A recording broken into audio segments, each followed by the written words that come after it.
Magandang gabi po sa bawat isa po sa atin. Ito po muli ang inyong pong lingkod, si Brother Paul Dito Jose. And this is our time in the Word. Tayo po ay nagpapasalamat sa Panginoon na meron tayong tuloy-tuloy na ministry na kagaya ho nito sa kabila ho ng pandemic na ating kinilalagyan.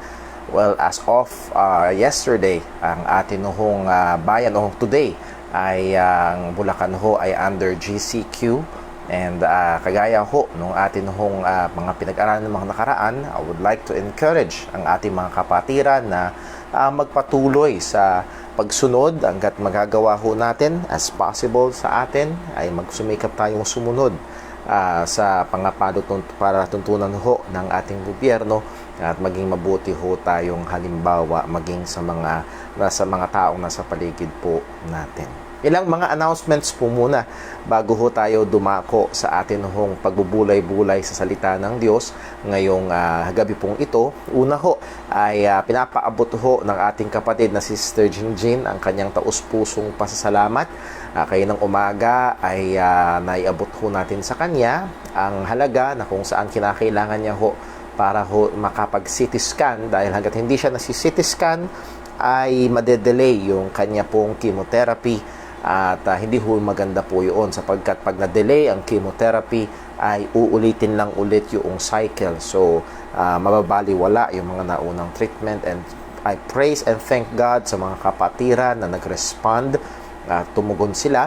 At nakita ho natin yung pagkilos ng Panginoon, yung pagmamahalan ng mga kapatiran sa ganito hong pagkakataon. And I believe ang sinabi ho ng salita ng Diyos na ang Panginoon ay hindi liko para kalimutan ang mga mabubuting bagay na ito na ginagawa maging para sa kanya hong mga anak. So I praise God for you, and I as a pastor am thankful and very joyful na magkaroon ho ng mga members, mga kapatiran na nahandun ho talaga ang pagmamahalan sa isa't isa to the point na nahandun yung pagsasakripisyo. So purihin ang Panginoon, and I praise God for you, and our sister in Christ, Sister Jinjin, is praising God for you also. Also, reminder po, sa Fridays, pagkatapos ho ng ating time in the Word, ay magkakaroon po tayo ng tinatawag nating JCBC Prayer Room. And that is our Friday night prayer meeting, but we are using the Facebook room, so we're calling it Prayer Room. At noong nakaraang Friday ay naging maganda ang aming prayer room. It lasted around 45 minutes. So susubukan pa natin itong medyo mas i-optimize pa ng kaunti. So sa Friday, after ho ng ating time in the Word, a few minutes, we will set up the prayer, we'll open the room. And yung mga available online, we would like to request for your presence. Tayo makapagsama-sama. It's a time we can give our prayer requests and pray for one another sa pagkakataon po na yun. So that will be every Friday pagkatapos ho ng ating time in the Word. Next po ay ilang updates po sa atin pong mga ginagawa dito sa church. Salamat ho sa Panginoon at mahusay ho yung ating nakuha at binigay ng Panginoon at kapatiran pa ho natin na gumagawa, and they're doing their best job, and so good to look at. Napakaganda ng atin ho. Sa ngayon ho, medyo matatapos na ang pulpit area. So, wait to be surprised para ho sa atin ho mga kapatiran. Na nawa ay we will rejoice sa mga bagay ho na ito na ginagawa ng Panginoon. And again, would like to encourage, if you would like to be a part financially, help our church sa bagay ho na ito ay maaari sapagkat marami pa hong involved na handun ho yung mga lighting natin, i-update ho natin yung mga ilaw, i-update ho natin, maglalagay tayo ng projector screen, iayos ho natin yung ating audio. So there are still many things, and we are taking this opportunity na rin ho na para mabilis iayos ang lahat at hindi natin ginagamit yung ating auditorium sa ngayon because of the present crisis. So we saw it fit na ganapin na ho ang mga bagay po na ito. So if you'd like to take part financially, you can contact me at susiguraduhin ho natin na i-handle natin yung finances ng maayos. Number next ay sa Sunday, because we are under GCQ, allowed na ho ang 10 people pababa.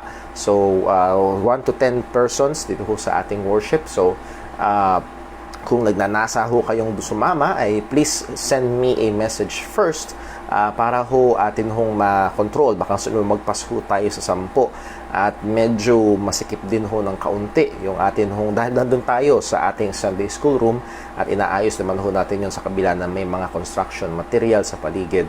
So if you want to be with us sa ating hong worship service, please do send me a message first para ho malimitahan po natin ng maayos yun hong mga taong darating. So that is 10 below. Yun po ang inaalaw ng ating government. And then, number next, ay gusto ko hong hamunin ng bawat isa na ibuhay po natin. That is, i-apply po natin. Let us be doers of the word and not hearers only. Nang pinag-aralan ho natin minsan sa time in the word, I think that was 3 weeks ago, ang sabi ng Hebrews, let us consider one another, to provoke one another to love and to good works. That's Hebrews chapter 10 verse 24. So let us consider one another, that is pay attention to one another. Alam ko ho na sa ganitong pagkakataon ng krisis ay mas madaling tumingin sa ating sarili, yung kakapusan natin, kahirapan natin, kalimitaduhan ng kalagayan po natin.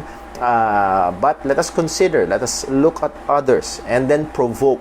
And I would like to encourage ang ating mga kapatiran with available technology para sa atin. We have Wi-Fi, we have Messenger, we have email, we have text, we can call, may mga only call. So I would like to encourage you, this could be your ministry to once a day call or text or message a brother or a sister, just to encourage, just to see how they are, kamustahin sila.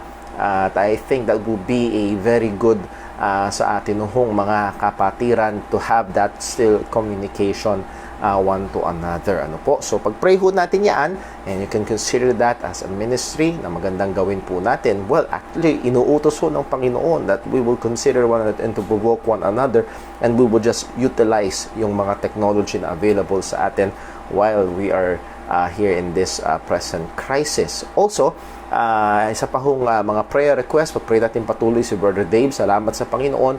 Kahapon, sa kinakailangan ko mag-run ng errand, ay nakita ko si Brother Dave. Nagkaroon kami sandaling ng fellowship with Sister Juvie. Nagde-date yata sila sa palengke, pero nakita ko sila and we were able to have a short fellowship kahapon dun ho sa parking lot ng palengke with physical distancing, with face mask, with face shield. Nevertheless, naging napakasaya. Ako ho'y natuwa na again maka-fellowship ko sila. But let's pray continually para kay Brother Dave. Sa ngayon sa kanya, medyo nag-improve ng kaunti yung kanyang pakiramdam. Pero patuloy nating ipag-pray at yung mga kapwa niya may dystonia dito ho sa ating bayan. And then also, pag-pray natin Sister Jinjin, yung nalalapit niyang chemotherapy. Isa pa ho, pakisama natin sa panalangin ang pamangkin ho ng aking misis, si Paul Daniel Hermia, anak ho ni Kuya Jojo at ni Ate Mads. Ito siya ho ay sinusumpong muli ng asthma. At siguro dahil sa mga pabago-bagong panahon. And if you have prayer requests, I would like to encourage you to post it sa ating Facebook page or Facebook group, or you can send it to me. Maipag-pray po natin. Lalo na ho kung meron ho tayong alam ng mga kapatiran na merong karamdaman o may labis na pangangailangan, please do let us know. And kung meron may mga birthdays or anniversaries, hindi na ho na-update yung atin hong listahan. So please let me know para ho mabati po natin. Okay, so those are our reminders and our announcements. Oh, by the way, ang mga estudyante, karamihan ay nausod ang pasukan sa October 5. Pero I hope na patuloy pa rin ho kayong magsumipag sa mga bagay na magiging productive po kayo. That is a challenge to our young people. And again, I salute yung ating mga young people na nagpapatuloy sa Proverbs Daily Challenge. And I would like to encourage others, iba natin mga young people diyan na nakikita ko online naman, nagpo-post online. So I would like to encourage you to engage in our Daily Proverbs Challenge, that is reading a chapter ng corresponding date. Halimbawa, today is 19th. So read Proverbs chapter 19 and then a verse or two na doon sa Proverbs chapter 19 na you can share your thoughts about that verse at naging blessing sa iyo o natutunan ka. So hindi kailangan mahaba, hindi kailangan nobela, just a few one or two sentences nang natutunan mo doon sa talatang yon. And I hope that will be a good challenge and productive para ho sa ating mga young people. Okay, so those are again reminders, announcements. At nawa ho sa Friday, sa ating prayer room ay magkasama-sama tayo. Dumako ho tayo sa atin hong devotion ngayong gabi hong ito. And last Sunday, ng Sunday evening, particularly sa atin hong worship service, ay pinag-aralan ho natin ang 1 Timothy chapter 6. And by the providence of God, kung yung nakasama ho namin kayo sa morning worship service at sa evening worship service, ang ating pinag-aralan sa worship service sa umaga is 1 Peter chapter 2. And then, ang atin naman hong pinag-aralan sa gabi ay 1 Timothy chapter 6, and that is just in our ongoing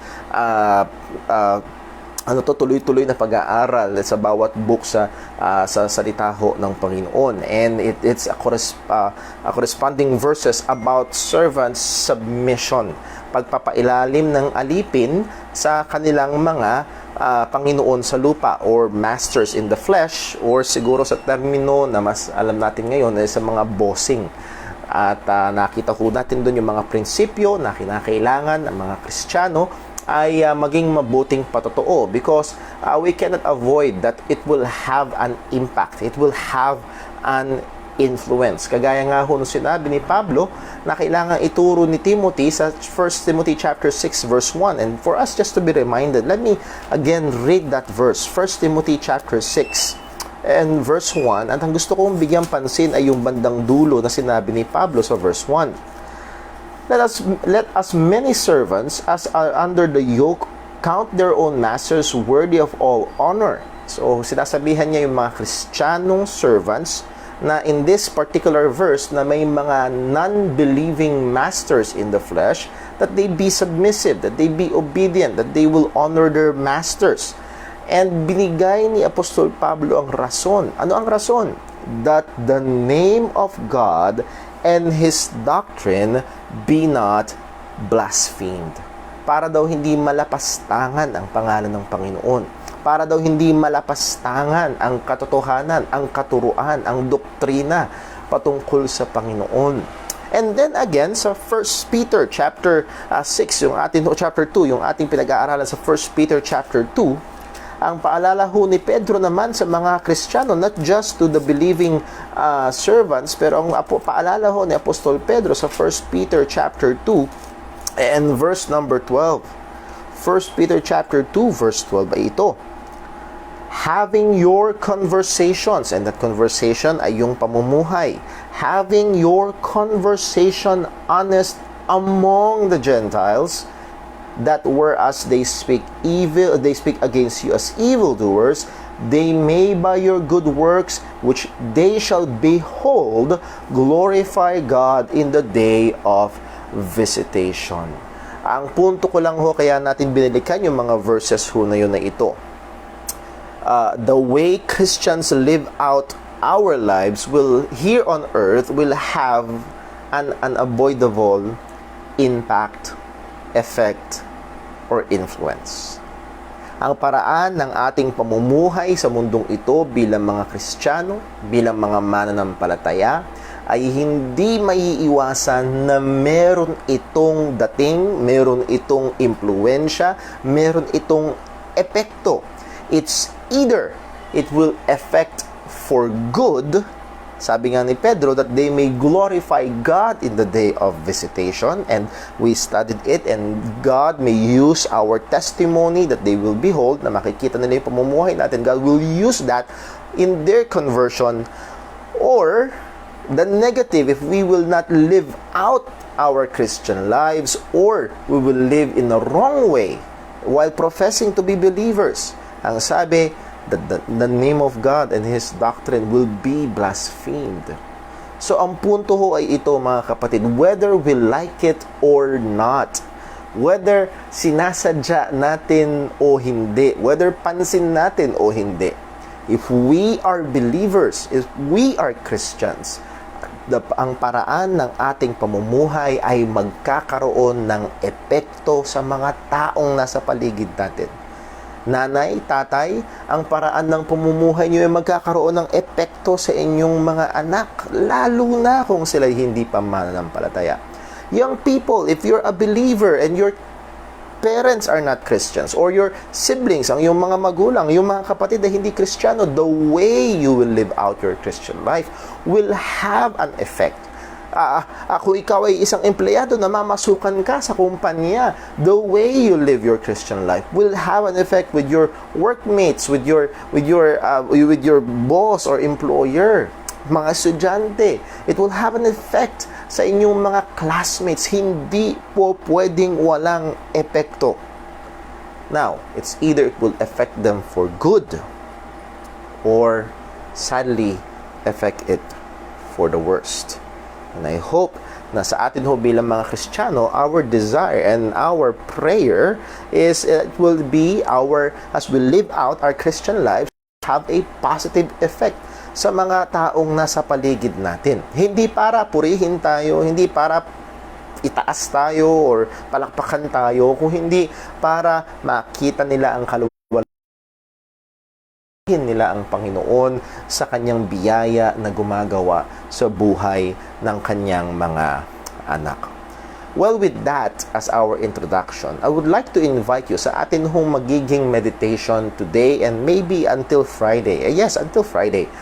I would like to invite you to a familiar passage sa book of Matthew chapter 5 na kung saan talagang maliwanag na pinapakita na intensyon, na disenyo actually ng Diyos sa mga Kristiyano, sa mga mananampalataya ang magkaroon ng impluensya o magkaroon ng epekto sa mga nasa paligid natin. And I think you know the verse. Matthew chapter 5, and we will be reading from verse 13 up to verse number 16. Matthew chapter 5, verse 13 hanggang verse number 16. And this is known as the salt and light passage. But let me read, and I hope your Bibles are open too. Basahin po natin. Matthew chapter 5, verses 13 hanggang verse 16. Ito po ang sabi. Ye are the salt of the earth. But if the salt have lost his savor, wherewith shall it be salted? It is henceforth good for nothing, but to be cast out and to be trodden under foot of men. Ye are the light of the world. A city that is set on a hill cannot be hid. Neither do men light a candle and put it under a bushel, but on a candlestick, and it giveth light unto all that are in the house. Let your light so shine before men, that they may see your good works and glorify your Father which is in heaven. This is God's Word. So tayo ho muna ay manalangin. Let's pray. Panginoon naming Diyos, aming Ama sa langit, pinupuri ka namin, pinasasalamatan ka namin sa iyong dakilang biyaya na sa amin ay nagligtas. Salamat po at binayaran ng aming Panginoong Hesus ang aming mga kasalanan. Salamat po at kami ay yung binihisan ng perpektong katuwiran ng aming Panginoong Hesukristo, kung kaya't kami ay naging katanggap-tanggap sa iyo.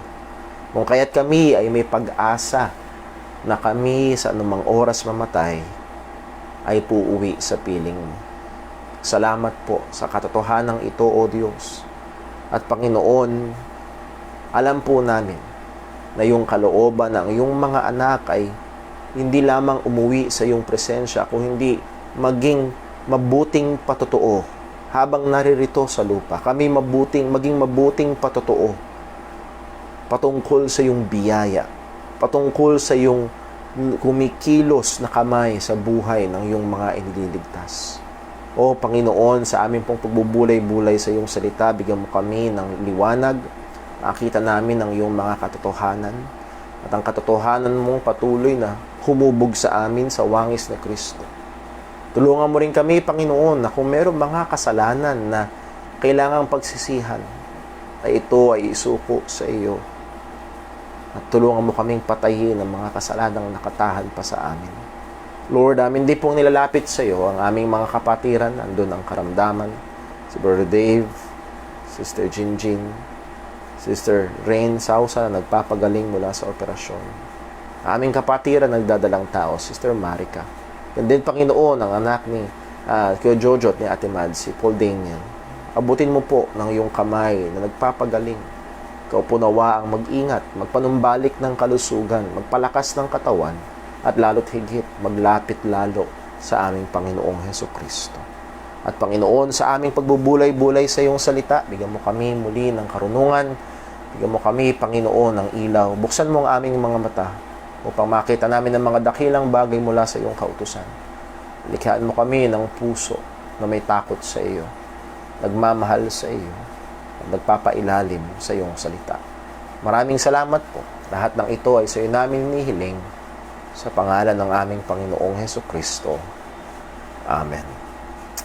Well, a short background ho sa passage na ating binasa, and maybe some of you are already familiar.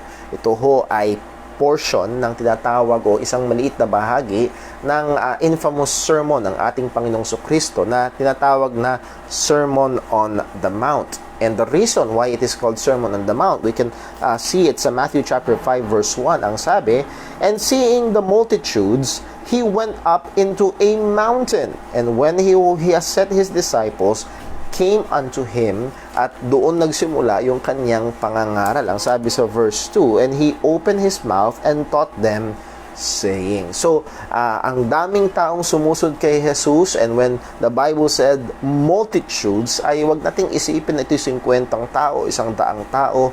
It was literally by the thousands. May pagkakataon na sinabi ng Bible na si Jesus ay nagpakain ng 5,000 kalalakihan. Hindi pa bahagi sa bilang ang babae at mga bata. At ang conservative na bilang ho doon is between as many as 30,000. 15 to 30,000 na katao. So when the Bible says there are multiple Jesus Christ, these are thousands of people following the Lord. Yung iba sa kanila ay nandoon dahil namamangha sa paraan ng kanyang pagtuturo. Ito'y kakaiba. At pag binasa nyo sa dulo ng Matthew chapter 7, na kung saan yung ending ng Sermon on the Mount, ang sabi sa verse 8, "And it came to pass when Jesus," 28, Matthew 7:28, "And it came to pass when Jesus had ended these sayings, the people were astonished at his doctrine, for he taught them as one having authority and not as the scribes." So, siya yung nagsasaysay sa siya nagtuturo ng may, and he has authority because he is God, katawang tao, and he has all authority. So, yung iba ay namamangha. Yung iba ay sumusunod dahil nakikita nila ang mga himalang ginagawa ni Jesus at gusto pa nilang maaliw, gusto pa nilang wow, galing, yun lang. At sabi pa nga ni Jesus, kaya niyo ako hinahanap sa John chapter 6, kaya niyo ako hinahanap kasi kumain kayo.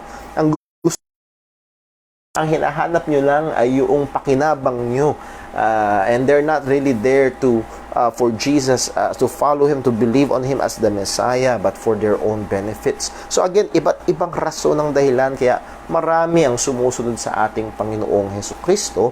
At dito particular sa passage na ating binasa sa Matthew chapter 5, the salt and light passage, at makikita ho natin ang pinakamensahe ay ito.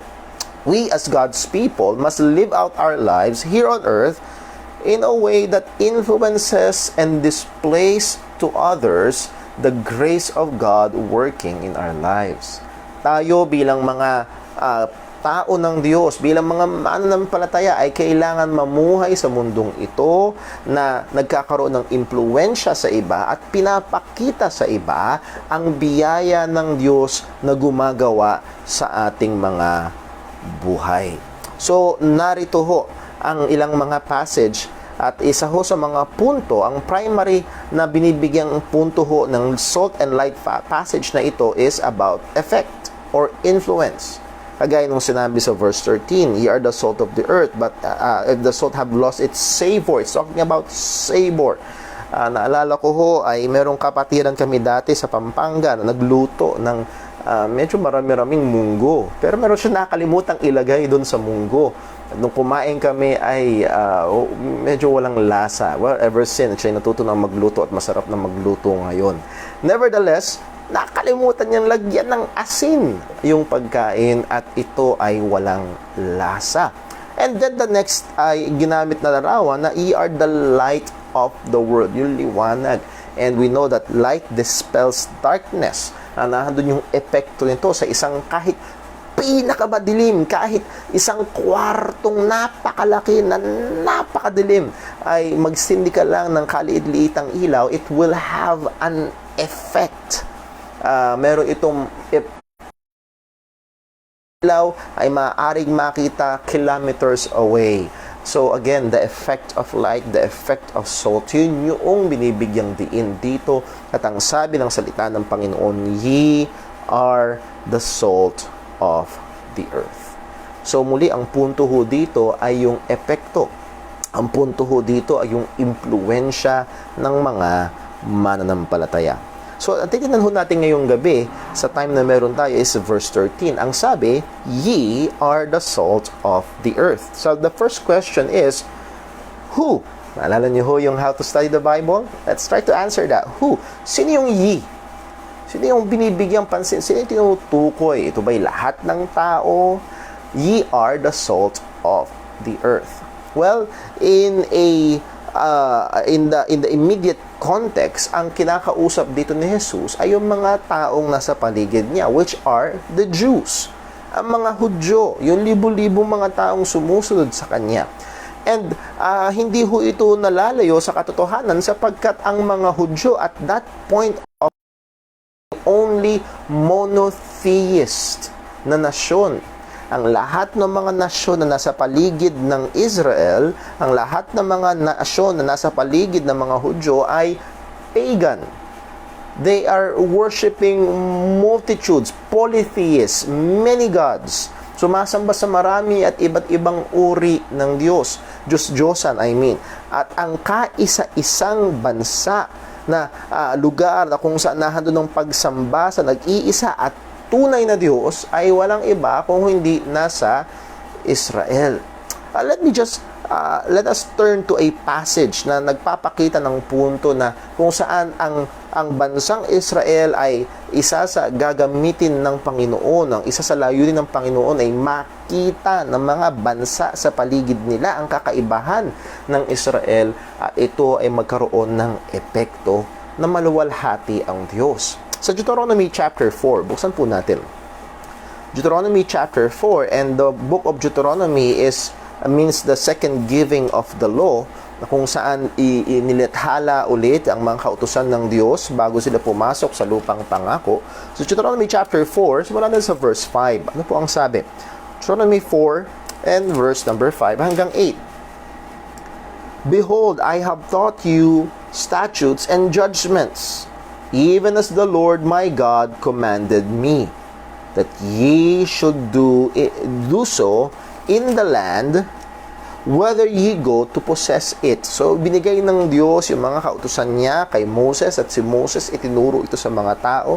So, sinasabi ni Moses, binigay ko sa inyo, pinakita ko sa inyo, pinaalam ko sa inyo ang mga kautusan ng Panginoon. Verse 6, keep therefore and do them, for this is your wisdom and your understanding in the sight of the nations, which shall hear of all these statutes and say, surely this great nation is a wise and understanding people.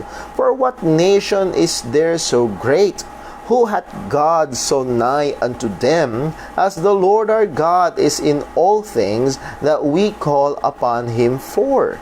And what nation is there so great, that hath statutes and judgments so righteous as all this law, which I set before you this day? So, ang punto ho ay ito, ang binigay ng Panginoon ng mga kautusan sa mga Hudyo, it should have an effect dun sa mga surrounding nations na makita na, wow, kakaiba itong bansang ito, kakaiba itong mga taong ito, ang kanilang mga batas, ang kanilang mga alituntunin, sobrang tuwid, sobrang napakabuti.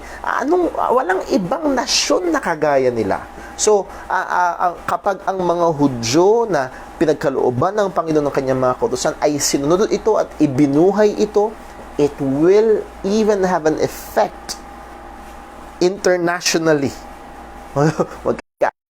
effect sa ibang mga nasyon sa paligid nila.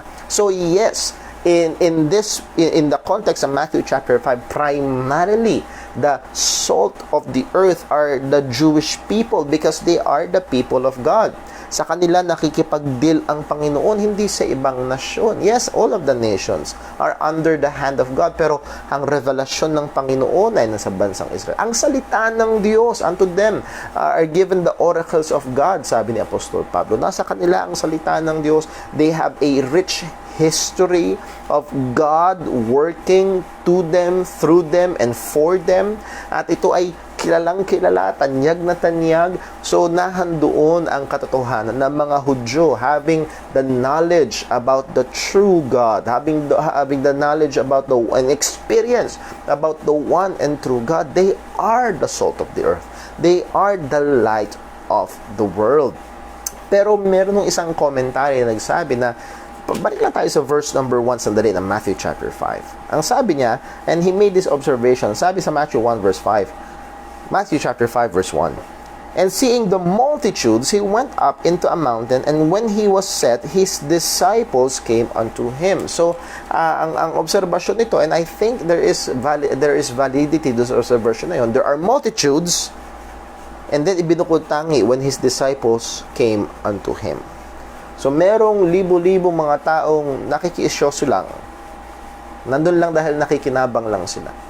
But there are disciples. There are followers.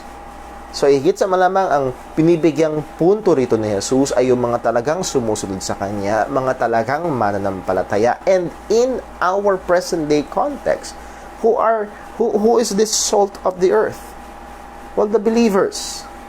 Ang mga mananampalataya. Tayong mga Kristiyano. Tayong mga Christian.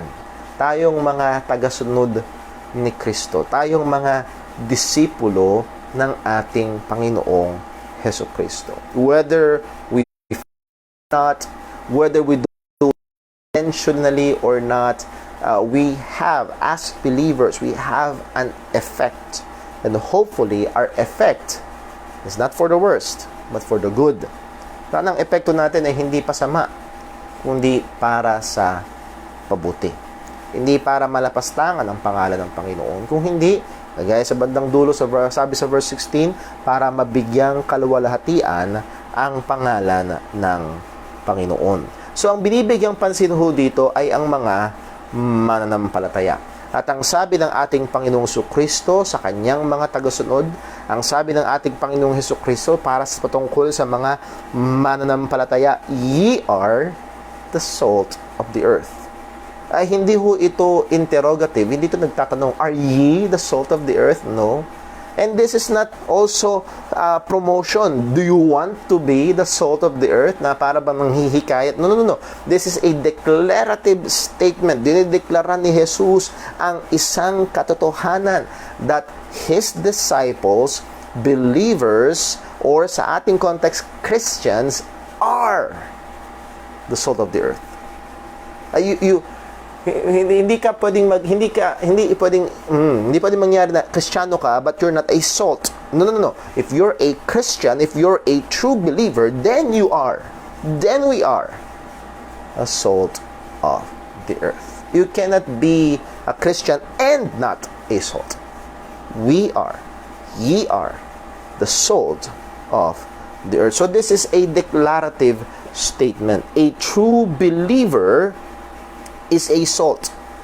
Every true child of God is a salt of the earth. Tayo ay asin. And what is the point?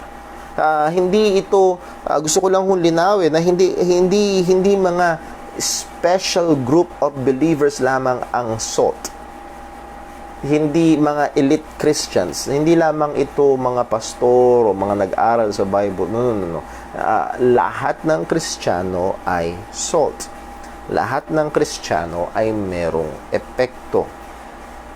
Lahat ng Kristiyano ay tinatahanan ng banal na spirito at ang banal na spirito nakatahan sa isang totoong Kristiyano ay gumagawa, lalabas ang gawa ng banal na spirito, lalabas ang bunga ng banal na spirito sa isang tunay na Kristiyano at ito ay huhubugin siya sa pagiging mahalintulad sa wangis ng ating Panginoong Kristo or Christ-likeness. Therefore, magkakaroon ng epekto ito sa kanyang mga nasa paligid, hindi pwedeng hindi. So kung walang epekto, kung walang lasa, kung walang gawa ng banal na spirito sa buhay ng isang taong nagpapakilalang Kristiyano, well, magandang rason 'yun na examine niya talaga ang kanyang sarili patungkol sa kanyang claim. Are you truly a Christian? If there's no evidence of the work of the Holy Spirit sa buhay mo, baka hindi ka tunay na tinatahanan ng banal na spirito at hindi ka tunay na Kristiyano. Ito ang punto. Kung tunay kang Kristiyano, ikaw ay asin. Kung tunay kang anak ng Diyos, ikaw ay asin. At ang sabi ho ay, we are the salt of the earth. It is only when we exhibit such Christian character or Christ-likeness we can have effective influence sa ating paligid. Habang tayo ay nagiging kawangis ni Kristo, doon tayo magkakaroon ng epekto. Hindi tayo maglulunsad ng ating sariling kilusan. Hindi tayo maglulunsad ng ating sariling direksyon at magkakaroon ng no. We are following our chief shepherd, and as we follow Him, we will have an effect. So, ang question ho ay ito. Ano ang impluwensya natin sa mundo? Kung tayo ang asin, anong lasa? Ang lasa ho nito ay pagkawangis kay Kristo. Kung baga ang asin, anong lasa? Maalat. Ang Kristiyano, anong lasa? Christ-likeness. Christ-likeness. We are not exerting our own flavor. No, we are calling people to be followers of Christ, and that is our taste. Yun yung ating lasa, yun yung ipapatikim, yun yung dapat matikman ng sanlibutan mula sa mga Kristiyano, ang pagkawangis sa ating Panginoong Hesukristo. At sabi nga ho ni Philip Ryken, isang mahusay na tagapagturo ng Bible, ang salt generally have three uses. Sa time na meron tayo, let me just share this to us. Merong generally three uses o three result o effects ang salt. And una, sabi niya, it gives taste, it preserves, and it causes us thirst. Ang salt daw ay merong tatlong epekto. Well, it can be more, but hinighlight itong tatlo. Nagbibigay lasa, nagpa-preserve, nagpapanatili para hindi mabulok, and nagbibigay uhaw. So let us look at these three effects of salt. And we as Christians, as salt of the earth, must have these effects. Una, for taste. Ang sabi sa verse number 13, ye are the salt of the earth. If the salt lost his savor, yung lasa niya. So, isa sa mga binibigyan diin talaga ng passage na ito ay yung lasa ng Kristyanidad, yung lasa ng mananampalataya. And since time immemorial, ang salt ay ginagamit sa even in thousands of years ago, maraming gamit ang salt. Ginagamit ito sa sugat, ginagamit ito bilang sa mga sundalo, ginagamit ito sa maraming paraan, pero ang pinakamadalas at pinakaimportante sigurong gamit ng salt ay pagbibigay ng lasa. At ang punto ay ito ay magkakaroon ng epekto kapag nilagay mo ito sa pagkain. And the point is, when we go into the world, we will give them the taste of God. Na pag ang Kristiyano ay nasa sanlibutan, saan man siya inilagay ng Panginoon, sa konteksto ng kanyang pamilya, sa konteksto ng kanyang komunidad, sa konteksto ng kanyang trabaho, o sa konteksto ng kanyang eskwelahang pinapasok, anumang relasyon na nandun siya sa konteksto ng kanyang mga barkada o kaibigan, ay siya dapat ay magbigay ng lasa ng Diyos. Magbigay ng lasa ni Kristo. Magbigay ng lasa ng banal na Espiritu na gumagawa sa ating mga buhay. Bibigyan natin sila dapat ng lasa ng pagkakaroon ng tunay. Ano ba ang itsura ng pagkakaroon ng tunay na relasyon sa Panginoon? Hindi yung nakasanayan lang, hindi yung tradisyon lang. Yes, marami sa ating mga kababayan nagke-claim ng pagiging Kristiyano.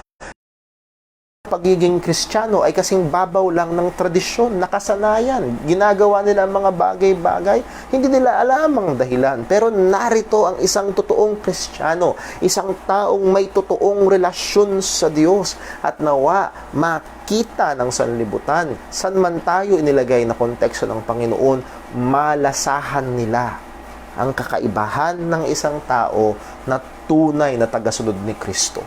Kakaibahan ang lasa ng isang tao na tunay na sumasampalataya sa Ebanghelyo, na talagang tinatahanan ng banal na Espiritu, na nahandoon ang pagkilos ng Panginoon. At nawa ito yung malasahan ng mga tao sa atin hong paligid. Sila nawa ay magkaroon ng panlasa sa isang tao na meron talagang kapayapaan sa Diyos. Sa isang tao na meron talagang pag-asa, as in totoong pag-asa na pag siya'y namatay, uuwi siya sa Panginoon. Meron talagang pag-asa ng muling pagkabuhay. Yan, sabi nga ho ng isang pastor, at minsan yung lasa na yan ay makikita sa taking risk. I believe si John Piper ay nagsabi ng bagay na ito, the Christian should be the most risk takers because they have hope. Andun yung pagte-take ng risk para sa pangalan ng Panginoon, para ang Ebanghelyo ay mausad pa, para ang marami pang tao ang marating ng mabuting balita. At malalasahan ito ng mga tao, lalo na ng mga maabot ng Ebanghelyo. Magkaroon nawa ng panlasa ang sanlibutan, ang mga tao sa paligid natin. Hindi isang tao na excited sa mga bagay-bagay sa sanlibutan, kundi excited sa muling pagbabalik ng ating Panginoong Hesukristo. So again, lalo na ho sa kalagayan, sa konteksto natin ngayon na maraming tao ang takot sa virus. Maraming tao ang gumagawa ng lahat ng hakbang para maprotektahan yung, and we ought to do that as much as we can. Mask, face shield, hand sanitizing, paghuhugas, pag-iingat tuwing lalabas. Huwag lalabas kung hindi kailangan. Pero nawa matikman hindi lang yung takot sa virus ang malasahan ng mga tao sa atin, kung hindi pag nakita nila tayo, malasahan, may takot sa Diyos itong taong ito. May takot sa Diyos itong taong ito. Kristiyano itong taong ito. Ako nagpapakilala, pero iba yung pagiging Kristiyano. Not just for the sake ng pagiging iba, kundi for the sake of being a true follower of Christ. We are the salt of the earth. Pangalawa, not just for taste. Well, let me just ask the question before we go to the second point. Nalalasahan po ba? Nalalasahan po ba ng mga nakapaligid sa atin na nakatahan sa atin? Nalalasahan po ba nila ang flavor ng Christ-likeness sa ating mga buhay? Pag ba tayo nagsasalita, nalalasahan ba nila ang kakayabahan ng isang taong tinatahanan ng banal na Espiritu? Pag ba tayo ay namumuhay, pag inoobserbahan ng kapitbahay natin yung relasyon ng mag-asawa, nalalasahan ba nila ang kakaibahan ng Kristiyano? Isa pa, kapag titingnan ng mga tao kung paano natin hinahandle ang ating mga anak, disiplina, tinuturuan, nalalasahan ba nila? Young people, kapag nagbibigay ng assignment ang teacher, kapag merong exam, nalalasahan ba ng mga classmates mo, ng barkada mo, ang pagiging Kristiyano? I hope sa biyaya ng Panginoon ay nakalalasahan. Nagkakaroon ng epekto. Well, not just for taste. Isa pa ho na gamit ng salt is for preservation. Alam mo natin ito, bago na invento ang refrigeration, ang pangunahing paraan ng pagpapreserve ng pagkain ay sa pamamagitan ng salt. Kahit sa ibang lugar ho ngayon, yung mga dinadaing, yung mga inaasinan para ma-preserve yung meat o yung isda. At ang natural tendency ho kasi ng isda o ng karne ay mabulok. That's the natural tendency. And kapag hinalimusan mo ito ng salt, ang salt ay merong component na nagpe-preserve ng mga bagay-bagay. Now, alam ho natin ang natural tendency ng sanlibutan na nasa kasalanan ay pabulok, pasama. Buksan na natin sandali sa 1 Timothy, o 2 Timothy I should say, 2 Timothy chapter 3. May sinabi ho si Pablo patungkol sa estado ng paligid ho natin. Ano ang patuloy na mangyayari? 2 Timothy chapter 3, verse 1. Ano po ang sabi? This know also, that in the last days, perilous times shall come. So, ang punto ni Apostol Pablo, in the last days, sa mga huling panahon, ay delikadong mga bagay ay mangyayari. Darating ang mga pangit, darating ang mga negatibong mga bagay. Sa verse 13, ang sabi pa niya, but evil men and seducers shall wax worse and worse. Pasama ng pasama, pasama ng pasama. And kung ikakumpara natin ito sa isang karne, ito ay pabulok ng pabulok, pabulok ng pabulok. At isa sa mga maaaring gamitin to preserve the meat is the salt. The salt. Now, hindi ho ibig sabihin ho nito na ang attitude natin na pagiging peacemakers ay magko-compromise ho tayo. That is not the thing. Sabi nga ho ni John Stott, one can hardly blame the unsalted meat for going bad. It cannot do anything else. The real question to ask is, where's the salt? Ang ganda na sinabi ni John Stott in commenting dito ho sa sermon, sa passage ito ng Sermon on the Mount. Hindi mo daw masisisi ang, halimbawa, bumili ka ng karne sa palengke, tapos naiwan mo lang sa mesa. After some hours or kinabukasan dahil nakalimutan mo, masisisi, ba't ka ba nabulok? Bakit ka napanis? Ba't ka nasira? Sayang. Hindi mo masisisi yung karne. Nasaan yung rep? Or in this point, nasaan yung salt?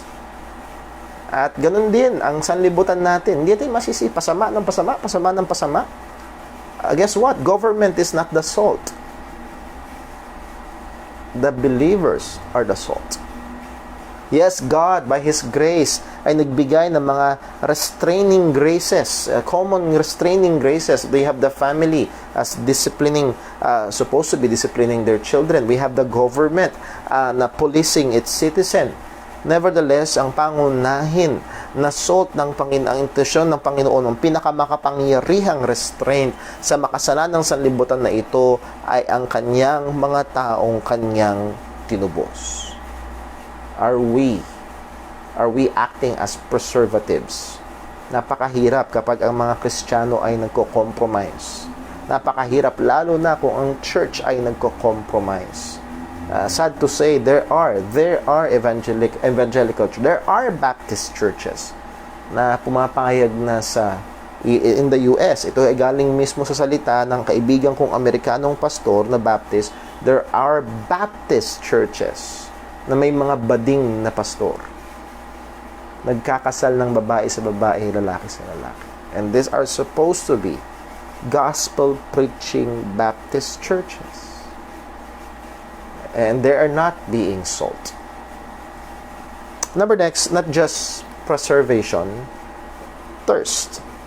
Kung naranasan ninyong kumain ng maalat, isa sa mga hanapin ng inyong lalamunan ay uminom. Ang alat ay nagbibigay sa atin ng pagnanasa na uminom. At nawa sa atin noong pamumuhay, kapag pinagmasdan ng mga tao ang ating paligid o ating paraan ng pamumuhay, ito'y magbigay sa kanila ng uhaw. Pag nalasahan nila yung alat ng pagiging Kristiyano, nakita nila yung pagkakaiba, nawa ito'y magbigay ng, gusto ko rin nun. Iba yung, Kristiyano siya, nagsasabi akong Kristiyano ako, nagsasabi siyang Kristiyano siya, pero iba yung sa kanya eh. Sa akin, tradisyon lang eh. Yung sa kanya, relasyon. Kakaiba, gusto ko rin nun. Isang magandang halimbawa po ay sa 1 Peter chapter 3, and let us end with this illustration. Sa 1 Peter chapter 3, Ang sabi ho ng salita ng Panginoon. By the way, hindi pa tayo mag-end pala. Meron pang sinabi ang ating Panginoong Jesus. Sa 1 Timothy chapter 3. Sorry, 1 Peter chapter 3. Ang sabi ng salita ng Diyos, verse number 1, likewise, ye wives, be in subjection to your own husbands, that if any obey not the word, that is, the husband is an unbeliever. He does not want to obey the word. He doesn't want to obey the gospel. Again, sa context ng 1 Peter, the word, yes, the whole word of God, but particularly sa chapter 1, it is the gospel. He doesn't want to obey, that is, to believe the gospel. Hindi, ayaw niya magsisi at sumampalataya. Pero ang sabi, that if any obey not the word, they also may without the word be won by the conversation of the wives. Again, hindi mo lang basta ayaw nilang pakinggan ng ebanghelyo, edi ibuhay mo ang ebanghelyo. Pag pinagmasdan nila ang iyong pamumuhay, sabi sa verse 2, why they behold your chaste conversation coupled with fear. So they are beholding.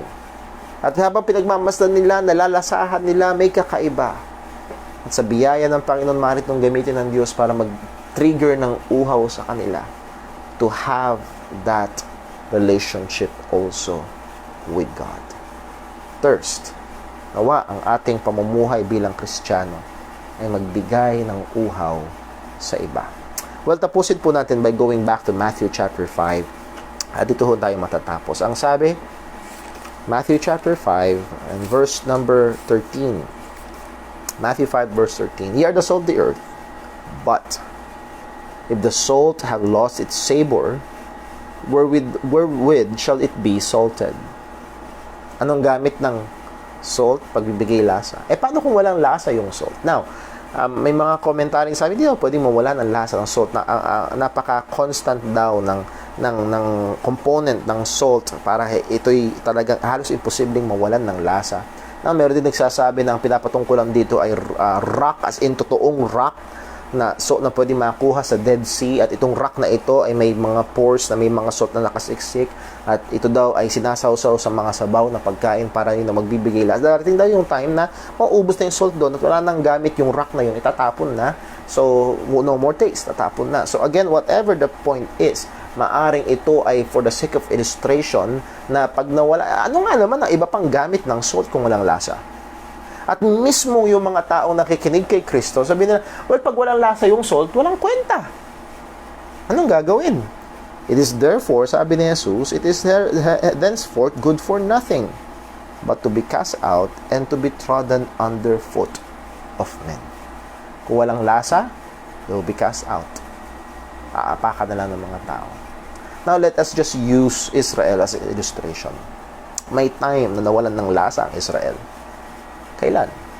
Nung sumamba sila sa mga Diyos-Diyosan. Nung hindi sila sumunod sa mga utos ng Panginoon. Kailan sila nawalan ng lasa? Nung namuhay sila nakagaya lang ng mga pagano sa paligid. Wala silang lasa. And yes, God allowed them to be trodden underfoot of men. Na-disperse sila, nasakop sila, because nawala yung lasa nila. O mga kapatid, nawa, huwag mangyari sa atin ito. Actually, may banta. May banta si Jesus sa Revelation chapter 2 and 3. And I believe yung 7 churches sa Revelation chapter 2, and there are literal 7 churches. At isa sa mga church doon ay church at Ephesus, na napaka-stricto sa doktrina, napakahigpit pagdating sa mga tagapagturo, yung mga false teachers din na tinotolerate. Nevertheless, meron silang pinabayaan yung puso. They have forsaken they have left their first love, sabi ng Panginoon. At ang warning ng Diyos sa kanila ay ito. Let me just read Revelation chapter 2 verse 4 hanggang 5. Nevertheless, I have somewhat against thee. Thou hast left thy first love. Verse 5. Remember therefore from whence thou art fallen, and repent and do the first works. Or else, if you will not repent, ito ang mangyari. Or else I will come unto thee quickly, and will remove thy candlestick. Aalisin ko ang iyong ilawan. And again, sa susunod mong mag-aaral, ilaw, it is an influence, it is an effect. Right now, ang Ephesus is modern day Turkey. At itong lugar na ito na isa sa mga lugar na kung saan ang ebanghelyo ay nag-flourish ngayon is a Muslim country. At hirap na hirap ma-penetrate ng ebanghelyo. Yes, Christ came quickly and removed their candlestick. Why? Kung walang lasa, anong silbi? Hindi ibig sabihin mawawala ang kaligtasan. Pero mga kapatid, ang punto dito ay ano? Tayo bilang mga Kristiyano ay dapat merong epekto sa ating mga nasa paligid. Hindi ibig sabihin na magsuot ka ng t-shirt na kung ano-ano nakasulat para ideklara kung sino ka. No. It is by daily living. Araw-araw na pamumuhay na sumusunod sa kalooban ng Diyos, ibinubuhay ang kalooban ng Panginoon, ang mga kautusan ng Panginoon. At yun yung magiging lasa natin, pagkawangis kay Kristo. Mga kapatid, JCBC, we are the salt of the earth. Kapatid, nasan ka man, you are the salt of the earth. At nawa, maging sa gitna ng pandemyang ito, ay maging malasa tayong mananampalataya ni Kristo. Let's pray. Panginoon naming Diyos, aming Ama sa langit, salamat po. Salamat sa iyong paalala. Patawad po. Patawad po sa aming kakuparan sa bagay na ito. Patawad po sa mga pagkakataon na busy kami sa aming mga sariling buhay, ginagawa ang aming mga sariling bagay. Napapabayaan namin ang aming patutuo bilang Kristiyano. Patawad po sa mga pagkakataon na ang aming pamumuhay ay walang pinagkaiba sa hindi mananampalataya. Na ang aming ugali, aming pagsasalita, ang paraan ng aming pamilya, pagdisiplina sa mga bata, pagsunod sa magulang, pag-aaral, pagtatrabaho, ano man aming ginagawa, ay walang lasa ng pagiging Kristiyano. Patawad po, Panginoon. Lord, tulungan mo kami. Tulungan mo kami na magbigay lasa. Tulungan mo kami. Gamitin mo kami. Panginoon, hindi para sa aming kaluwalhatian, kundi para sa iyong kaluwalhatian. Kilusin mo po. Baguhin mo po kaming anak sa lalong kakawangis namin kay Kristo. At sa gitna ng sanlibutang ito na pasama ng pasama, kami magbigay lasa. Kami umaktong preservative at hindi mag-compromise. Sa biyaya mo kami magbigay uhaw sa iba na hanapin nila ang isang tunay na relasyon sa iyo sa pamamagitan ni Kristo. Salamat po, Panginoon. Ingatan mo kami. Mahabag ka po sa aming presidente. Mahabag ka po sa mga namumuno sa aming bayan. Mahabag ka po sa aming pong mga health workers. Mahabag ka po maging sa aming pong mga kababayan. Oo, maging sa iyong mga anak na apektadong malabis ng krisis na ito. Panginoon, salamat sapagkat meron kaming buhay na pag-asa. Salamat na hindi ang mundong ito ang aming tahanan. Salamat at hinihintay namin ang iyong muling pagbabalik. Salamat at meron kang inhandang lugar para sa amin. Tulungan mo kami patuloy na mamuhay para sa iyo. Ilayo mo kami sa tukso. Ilayo mo kami sa kasalanan. Tuloy mo kaming hubugin sa wangis ng aming tagapagligtas. Dalangin namin ito sa pangalan ng aming Panginoong Hesukristo. Amen. Mga kapatid, muli ho, paalala, this coming Friday, we have our prayer room after our time in the Word. Pag-pray natin ang bawat isa. And again, I would like to encourage you, just text or message or call ang iba natin mga kapatiran na matagal nating hindi nakakasama. To encourage them, tanungin nyo lang sila kung kamusta sila. Even ask for a prayer request, how could you pray better? Ay yun ay magiging magandang encouragement sa bawat isa po sa atin. God bless po. I love you all. I miss you all. And may God use us all for His glory. Ingat po tayong lahat.